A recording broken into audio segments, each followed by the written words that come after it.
প্রধানমন্ত্রী নরেন্দ্র মোদীর সম্পত্তি কত এবং ব্যাংক ব্যালেন্সই বা কত?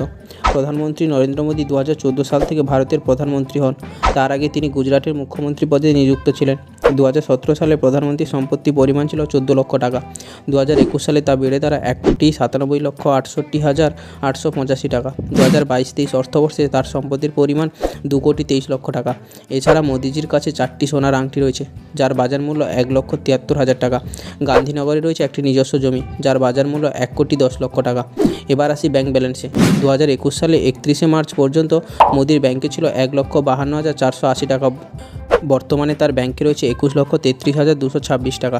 এর মধ্যে গান্ধীনগরে SBI ব্রাঞ্চে 46,555 টাকা রয়েছে। পোস্ট অফিসের একটি NSC সার্টিফিকেট রয়েছে 9,05,105 টাকা এবং জীবন বিমা রয়েছে 1,89,305 টাকা। জানিয়ে রাখি, প্রধানমন্ত্রী বছরে বেতন 19,20,000 টাকা।